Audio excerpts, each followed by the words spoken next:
అది రావడం లేదు. ఇంకోటి పేమెంట్ సమస్య ఇప్పుడు చెప్పిండు అన్న, బీడీ టేకేదారులకి వాళ్ళ అకౌంట్లోనే డబ్బులు పడాలి.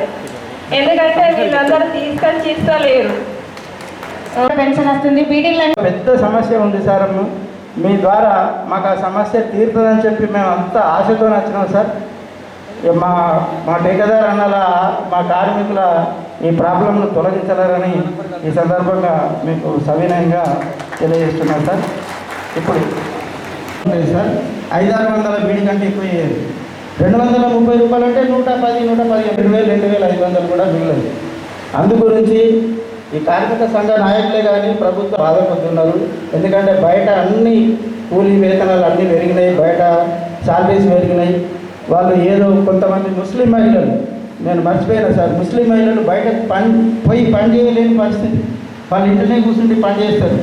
వాళ్ళకు చాలా ఇబ్బందులు. ఈ 110 కోట్లు గడిస్తున్నారు. కొంచెం మీరు ప్రభుత్వం తరఫున మాకు మద్దతు తెలిపి చర్య తీసుకొని ఆ వేజెస్ మీటింగ్లో కానీ కనీసం ఉపాధి హామీ కూలీకి ఉన్న 300 రూపాయలన్నా మాకు చేపియండి సార్. మీరు మీ ఆధ్వర్యంలో మీరు ప్రభుత్వ పెద్దలు, మీ మాట ముఖ్యమంత్రి గారు కూడా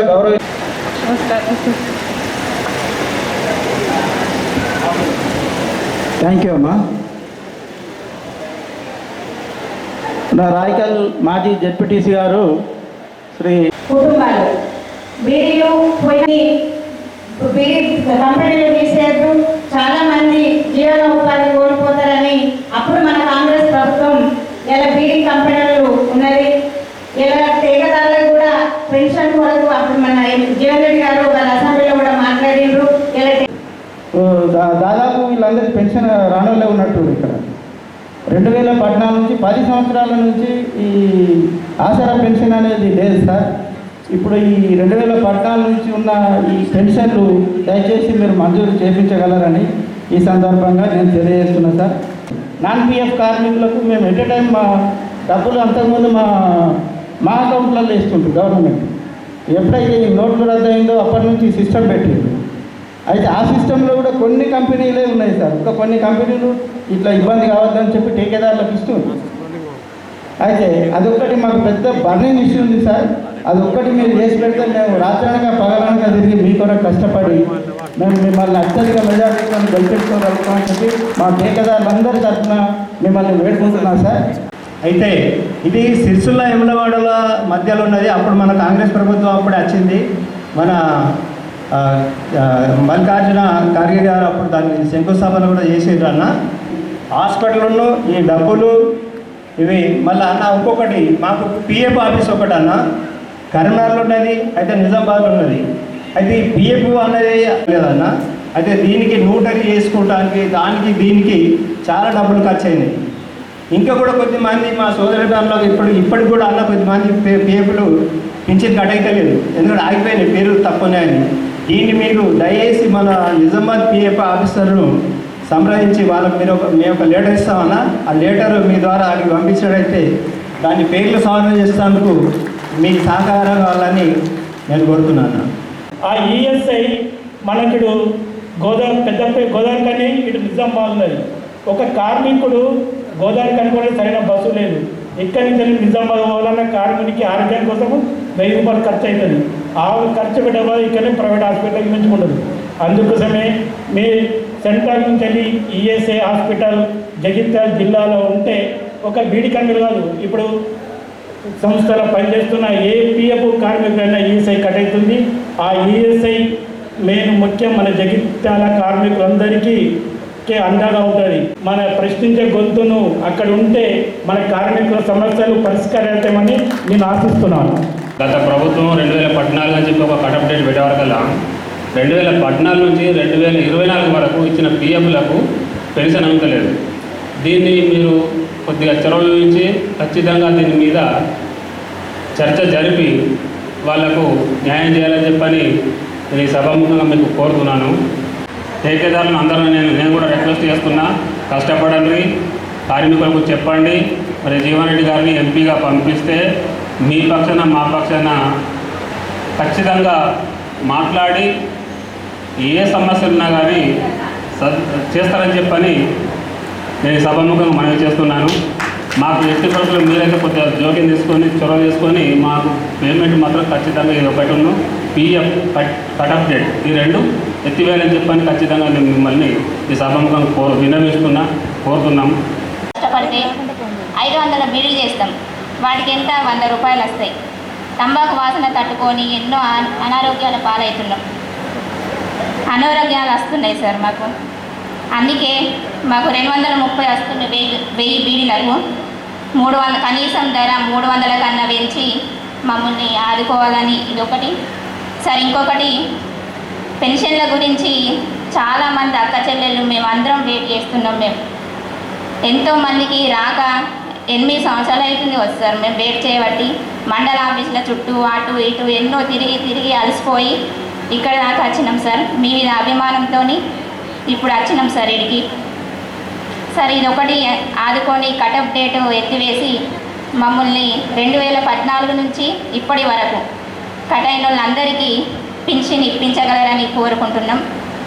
ఈరోజు వారు పార్లమెంటు అభ్యర్థిగా మన ముందుకు వచ్చినారు. నిజంగా దురదృష్టవంతం. మనం గవర్నమెంటు ఉన్నప్పుడు మనం ఎమ్మెల్యేగా వారిని ఓడగొట్టుకోవడం చాలా బాధాకరమైన విషయం. మన సమస్య వినే నాయకుడు కావాలి. ముందు సమస్య తీరుతుంది అనే నమ్మకం మనకు ఆటోమేటిక్గా కలుగుతుంది. అది జగిత్యాల మీరు చూస్తూ ఉన్నారు. ఎటొచ్చినో బిడ్డ అని అడిగే నాయకుడు ఒక జీవన్ రెడ్డి సారే. మీ అందరికీ తెలుసు. ఒక ఆడబిడ్డ తలుచుకుంటే ఏదైనా చేయగలుగుతుందనే నమ్మకం మా అందరికీ ఉంటుంది. నిజంగా ఎట్లా చేస్తే బాగుంటుంది అనే ఆలోచన తరుణంలో మన మామయ్య వెంకన్న గారు అల్లుడు మనకు మంచి రోజులు వస్తున్నాయి, తొందరపడకు, assembly tiger Jeevan Reddy sir ఉన్నాడు ఇన్ని రోజులు, ఇప్పుడు పార్లమెంటుకు పంపిద్దాం, దానికి నేను పూర్తి మద్దతుగా నేను రాష్ట్ర అధ్యక్షుడిగానే ఉన్నాను. మా టీకాదారులందరినీ ఏకం చేసి మన అక్క చెల్లెలందరితోటి వారి సహకారంతో పార్లమెంటుకు పంపిద్దామని మనం మనస్ఫూర్తిగా కోరుకుందాం. మరి చాలామంది బీడీ టేకేదారులు కానివ్వండి, కార్మికులు కానివ్వండి చాలా చక్కగా మాట్లాడడం జరిగింది వారి సమస్యల గురించి. ఇక్కడ అందరికీ తెలుసు, సమస్యలు అంటే పరిష్కారం చేయించే నాయకులు ఇప్పుడు మనకు ఉన్నారు ఎవరన్నా అంటే పెద్ద జీవన్ రెడ్డి గారు. అది జగిత్యాల జిల్లా, నిజంగా జగిత్యాల జిల్లా ప్రజల దురదృష్టం. మరి పనిచేసే నాయకుడిని మరి ఎందుకు ఓడగొట్టుకున్నారో మరి ఇప్పుడు ప్రజలకు తెలిసి వస్తున్నది. మేము చేసే పని అక్కడ వారు కానివ్వండి, కొరుట్లకి వెళ్ళి నేను కానివ్వండి. ఇంతకుముందు మా జలపతి రెడ్డి గారు మళ్ళీ అప్పుడు చెప్పినారు, గత ఓడిపోయినాక 10 రోజులు మేము లేని నియోజకవర్గంలో, కానీ గత 100 రోజుల నుంచి ఏదైతే మన ప్రభుత్వం అధికారంలోకి వచ్చి 6 గ్యారెంటీలను అమలు చేస్తామని చెప్తే ప్రతి ఊర్లు తిరిగి, మరి మా అందరికీ తెలుసు, మీకు తెలియకపోవచ్చు, కానీ మనస్ఫూర్తిగా జీవన్ రెడ్డి గారిని పార్లమెంట్కు నిల్చుండబెట్టాలన్న ఉద్దేశం కొట్టే మేమందరం కూడా నిరంతరంగా గత 100 రోజుల నుంచి నియోజకవర్గంలో అభివృద్ధి కార్యక్రమాలు చేస్తూ నియోజకవర్గంలో తిరుగుతూ ఉన్నాం. కొరుట్లలో చాలా బీడీ కార్మికులు ఉన్నారు. గతంలో మా నాన్నగారు ఉన్నప్పుడు ఎంతో సహాయం చేసారు. వాళ్ళు ఇవ్వడానికి నా ఓటర్లు చాలా అక్కడ ఉన్న వాళ్ళు ఓనర్లు కూడా చెప్తా ఉన్నారు, ఈసారి తప్పకుండా మేమందరం కూడా పెద్ద జీవన్ రెడ్డి గారికి పెద్ద మనసుతో మేము చేస్తామని చెప్తా ఉన్నాం. మీరు కూడా మహిళలు తలుచుకుంటే, మహిళా లోకం తలుచుకుంటే ఓ ప్రభుత్వాన్ని ఎక్కియచ్చు, ఓ ప్రభుత్వాన్ని దించచ్చు. ఇలా కేసీఆర్ దించింది ఎవరమ్మా? మీరందరే దించును, మేము దించలే. మీరు మహిళలు దించును, ఉచితంగా బస్ సౌకర్యం కల్పించింది మరి సోనియా గాంధీ గారు. ఇలా మేమందరం ఎక్కడికైనా ఒకటి అడుగుతారు, రాష్ట్రం అంతా కాంగ్రెస్ పార్టీ జోష్ ఉంది, 64 సీట్లు వచ్చినాయి. ప్రతి ఒక్కరి రాష్ట్రంలో బాధపడేది ఒకటే, అంతా బాగానే ఉంది కానీ జీవన్ రెడ్డి సభ ఎందుకు ఓడిపోయినాయి.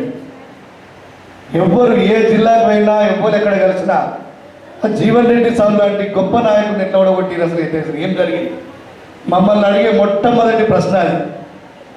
మేము చెప్తాం ఇక అది నిజంగా దురదృష్టం. అలా జరగవలసింది కాకుండే. కానీ జీవన్ రెడ్డి గారికి ఎప్పుడు ఓటమి వచ్చినా వెంటనే మళ్ళీ విజయం వస్తుంది. అది మీ అందరికీ తెలుసు. ఇలా అసెంబ్లీలో ఈ రాష్ట్ర ప్రభుత్వంలో జీవన్ రెడ్డి గారి లేని లోటు మనకు కనబడుతుండే. ఇవాళ నిజంగా జీవన్ రెడ్డి గారు ఈ రాష్ట్ర మంత్రివర్గంలో ఉంటే ఇలా పేదోళ్ళకి సంబంధించి కావచ్చు, మన బీడీ కార్మికులకు సంబంధించి కావచ్చు, గల్ఫ్ కార్మికులకు సంబంధించి కావచ్చు, నిరుద్యోగులు కావచ్చు, ఇలా ఉద్యోగులు కావచ్చు, విద్యార్థులకు సంబంధించి ఎన్నో పాలసీలు ఆయన నిజంగా తీసుకొచ్చే అవకాశం ఉంటుండే. ఇలా అవకాశాన్ని మనం కోల్పోయినాం. దయచేసి మీరందరూ కూడా ఈ పార్లమెంట్ ఎన్నికల్లో, ఎందుకంటే మొన్న మనం ఆయన ఓడగొట్టి చాలా బాధ పెట్టినాం. ఆయన ఈ వయసులో ఆయన బాధపడకుండా ఉండాలంటే, ఆయన గౌరవంగా ఉండాలంటే, మీ అందరికీ సేవ చేయాలంటే, ఆయన గౌరవాన్ని నిలబడాలంటే ఇలా నిజామాబాద్ పార్లమెంట్ ప్రజలందరూ కూడా ముక్త కంఠంతో చేతి గుర్తు మీద ఓటేసి పార్లమెంట్లో జీవన్ రెడ్డి గారి గలాన్ని వినిపించే బాధ్యత మనం ప్రతి ఒక్కరికి తీసుకోవాలని చెప్పి మీ అందరినీ మనస్ఫూర్తిగా వేడుకుంటూ నేను సెలవు తీసుకుంటున్నాను. ఈ అవకాశం ఇచ్చిన మీ అందరికీ కూడా మనస్ఫూర్తిగా కృతజ్ఞతలు. Thank you. ఒకవైపు ఏదైతుందో మన బీడీ కార్మికుల సమస్యల పరిష్కారానికి ఒక బాట వేసే విధంగా, దాంతో పాటుగా కాంగ్రెస్ పార్టీ అభ్యర్థిగా పోటీలో నిలబోతున్నటువంటి మరి నా అభ్యర్థిత్వాన్ని బలపరిచే విధంగా మనం చూస్తే ఒక విధంగా సంతోషం కడుపు నిండినట్టు అనిపిస్తుంది. ఇప్పుడు ప్రజా జీవితంలో ఎవరైనా కానీ అబ్బా మీ సమస్యలు తీర్చగలిగినప్పుడు మాత్రమే మాకు తృప్తి ఉంటుందని చెప్పండి. ఇవాళ ప్రస్తుతం ఏదైతుందో వ్యవసాయంతో పాటుగా మన ప్రాంతానికి సంబంధించి ప్రధాన ఉపాధి రంగాలు, అటు నిరుద్యోగ యువకులకు స్థానికంగా ఉద్యోగ అవకాశాలు పొందలేక దేశం కానీ దేశం కట్టుకున్న భార్యను కన్న పిల్లలు వదిలేనితుందో మరి గల్ఫ్లో ఉపాధి పొందడం ఒక మార్గం అయితే, ఇంటి పట్టు నుండి నీడకు పనిచేసి ఉపాధి పొందే వర్గాలు ఉన్నారు మన దగ్గర. మిగతా వర్గాలు ఏంటి? ఇంటి పట్టు నుండి పనిచేసుకోవాలంటే బీడీ పరిశ్రమ ఒకటే మార్గం అని చెప్పండి. మనకి ఇవాళ ఏది ఇస్తుందో వీళ్ళ చన్నీళ్ళకు వేడినీళ్ళు తోడైనట్టు మన ఉపాధికి మార్గం చూపెట్టేది బీడీ పరిశ్రమ చెప్పక తప్పదని చెప్పండి. అంటే వాస్తవంగా ఏదైతున్నదో వీళ్ళు 230 రూపాయల కూలి అంటే ఆశ్చర్యం కలుగుతుందని చెప్పంటున్నా. ఒకప్పుడు 1000 బీడీలు చేసి ఆడబిడ్డలు ఇవాళ 500, 600 చేస్తే ఎక్కువైపోయిందని చెప్పంటున్నా. 230 1000 బీడీ చేస్తా అంటే మనకు వచ్చింది ఎంత వస్తుందా? పూర్తిగా పని కట్టుకొని మీరు 10 గంటలు పని చేస్తే 150 రూపాయలు వస్తాయమంటుంది. పోనీ చేద్దామని చెప్పనుకుంటే కూడా మున్పటి లేక ఎంతంటే అంత ఆకేసే అవకాశం లేదు. ఎంతంటే ఆకేసే అవకాశం లేదంటారు పాపం. కమిషన్ ఏజెంట్ వాళ్ళ పరిస్థితి ఏమైపోయిందంటే ఉత్పత్తి ఆశించిన మేరకు ఎంతంత చేసే విధంగా ఏదైతుందో వాళ్ళ యాజమాన్యాలు మనకు తోడ్పడుతుంది. ఆకు తగ్గించిండ్రు, తమ్మాకు తగ్గించిండ్రు, ఇవన్నీ ఏదైతుందో ఇబ్బందులు ఎదుర్కొంటున్నామని చెప్పంటాడు. మా బీడీ కార్మికురాళ్ళకు కూడా ఇవాళ దేవుడు దేవని చెప్పంటారు తల్లి. ఇంతవరకు ఏదైతుందో మన బీడీ కార్మికుల సమస్యల పట్ల పార్లమెంట్లో ఎవరు గళమెత్తినో లేదో నాకు తెలియదు, కానీ మీ దయతోనే పార్లమెంట్ సభ్యుడికి ఎంపీ కావడంతో ప్రధానంగా నేను చెప్పంటూ నేను మా గల్ఫ్ కార్మికుల సమస్యలు ప్రధానంగా చెప్పంటాను. ఆ గల్ఫ్ కార్మికులతో పాటుగా ప్రధానంగా మా బీడీ కార్మికుల సమస్యలను మీరు రాబోయేటువంటి జూన్ పార్లమెంట్ సమావేశాలలో పార్లమెంట్లో గళమెత్తి వినిపించి మీ సమస్యల పరిచయం పాటుపడిన బాధ్యత చెప్పంటున్నారు. ఆనాటి నుండి ఈనాటి వరకు నన్ను ఏమాత్రం కూడా అగౌరవపరచకుండా గౌరవించి నాకు ఇన్ని పోటీ చేసే అవకాశం కల్పిస్తుందంటే సరే ఎట్లా నా జీవితకాలం సేవ చేస్తా, నా జీవితకాలం ఉంటా అంటే కూడా తప్పైతే నా జీవితకాలం ఎట్లా ఉంటా, నా జీవితకాలం కాంగ్రెస్ పార్టీలోనే నేను కొనసాగడం కాదు తల్లి, ఈ ప్రాంత ప్రజానికి సేవ చేసేటువంటి ఒక అవకాశం కల్పిస్తున్న కాంగ్రెస్ పార్టీ. నేను నిజంగా ఆ సోనియా గాంధీ గారికి ఏదైతుందో నేను రుణపడుతున్నా చెప్పి మనం చూస్తామని చెప్పండి. నేను బీడీ కార్మికులకు లభించాల్సినటువంటి ఒక వేతనం 1000 బీడీలకు కనీసం 300 రూపాయలు కల్పించేయడం ఏదైతే మీరు పేర్కొనడం జరిగిందో, ఈ అంశాన్ని ప్రత్యేకంగా పార్లమెంట్లో లేవనెత్తడమే కాదు, మీకు రాబోయేటటువంటి ఈ 2024-25 ఆర్థిక సంవత్సరంలో ఈ కనీస వేతన చట్టానికి అనుగుణంగా 300 రూపాయలు చేయించారు. బాధ్యత నాది అని చెప్పి మనం చెప్తాం తల్లి అని చెప్పండి. ఇలా కాంగ్రెస్ పార్టీ మన ఎన్నికల ప్రణాళికలో పేర్కొనడమే కాదు, రేపు రాబోయేటట్టుగా బడ్జెట్లో చెప్తున్నాం కన్నా నువ్వు సమావేశం ఏర్పాటు చేసావు కదా, మీ గౌరవం నిలబెట్టే విధంగా చెప్పంటూ నేను ఏ విధమైన ఆప్షన్ లేకుండా కట్ ఆఫ్ డేట్ లేకుండా బీడీలు చేసి ఆడబిడ్డ ఎవరైనా కానివ్వండి చెప్పంటూ నేను మీకు అందరికీ కూడా ఏదైతుందో పెన్షన్ ఇప్పించే ఒక బాధ్యత నాది కాబట్టి తప్పకుండా ఏదైతుందో కమిషన్ ఏదైతే పేరంటే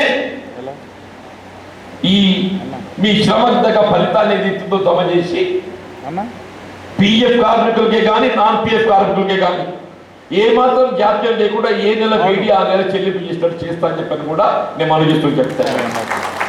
మన వైద్య సదుపాయం రాజీవ్ ఆరోగ్యశ్రీ 10 లక్షల రూపాయలు, దానికి తోడు ఏదైతే మనంతా బీడీ కార్మికులు కాబట్టి మన ఈఎస్ఐ ఆసుపత్రి సౌకర్యం కావాలి. జగిత్యాల జిల్లా కేంద్రంలో ఈఎస్ఐ ఆసుపత్రి ఇక్కడ ఏర్పాటు చేయబడినట్టయితే బీడీ కార్మికురాలకు అందరికీ కూడా మన కుటుంబ సభ్యులకు అందరికీ కూడా ఉచిత వైద్య సదుపాయం పొందే అవకాశం లభిస్తుంది అని చెప్పండి. వీళ్ళకి కేవలం పెన్షన్లే కాదు, మీ పెన్షన్ సౌకర్యంతో పాటుగా మీ ఈపీఎఫ్ కార్యాలయం జగిత్యాలలో ఏర్పాటు చేయబడడం కూడా నా బాధ్యత అని చెప్పంటున్నా. ఏదైతుందో మీ అందరి అభిమానంతో కేవలం శాసనసభలో ఒక గుర్తింపు పొందిన నాయకుడు గుట్టినే మా పట్టభద్రులు చదువుకున్న వాళ్ళు ఏదైతుందో నన్ను శాసన మండలికి ఎంపిక చేసింది. శాసన మండలి సమావేశం ఎప్పుడు నిర్మింపజేయబడ్డా శాసన మండలి ఎవరి గలం వస్తుంది అని అంటే జీవన్ రెడ్డి. నేనేం చెప్తున్నా తల్లి, మన రాష్ట్ర ప్రభుత్వం యొక్క హక్కులు పరిరక్షింప చేయడంలో వీళ్ళ కేంద్ర ప్రభుత్వానికి ఒక సంధానకర్తగా చెప్పంటూ నేను రాష్ట్రంలో హక్కుల పరిష్కారకు సాధనకు నిలబడటం బాధ్యత నాపై ఉంటుందని చెప్పంటున్నాను. పార్లమెంట్లో మన జగిత్యాల వాణి పార్లమెంట్లో ఇంతవరకు మరి ఈ ప్రాంతం వెళ్ళి ఎంపికైన పార్లమెంట్ సభ్యుడు మాట్లాడడం తెలియదు, కానీ నేను పార్లమెంట్లో బరాబర్ చెప్తున్నా నేను వీళ్ళు ఏ జగిత్యాల ప్రాంతం ఏదైతుందో ఈ గడిచిన 4 దశాబ్దాలు ఈ ప్రాంతం అంతా గర్వపడే విధంగా జగిత్యాలంటే జీవన్ రెడ్డి జగిత్యాల గుర్తింపచ్చే విధంగా నేను బాధ్యత వహించున్నాం. నేను భవిష్యత్తులో జాతీయ స్థాయిలో ఎవరి జీవన్ రెడ్డి అంటే జగిత్యాలని తెలిపే విధంగా ఏదైతుందో నా బాధ్యత వర్తిస్తాను చెప్పండి. నాకు ఏమున్నా లేకున్నా ఈ ప్రజల అభిమానం ఉందని చెప్పండి. ఈ ప్రజల అభిమానం నాకుంది తల్లి అని చెప్పంటున్నా. తప్పకుండా చెప్పంటున్నా. ఇవాళ ఒక్క మాటతో ఏదైతే మీరు ఇంతమంది ఏదైతుందో ఆడబిడ్డలు నన్ను ఆశీర్వదించడానికి వచ్చిందని చెప్పారంటే నిజంగా నా జీవితకాలం సేవ చేస్తాను రుణపడుతా చెప్పంటున్నాం. జై జీవన్ అన్న.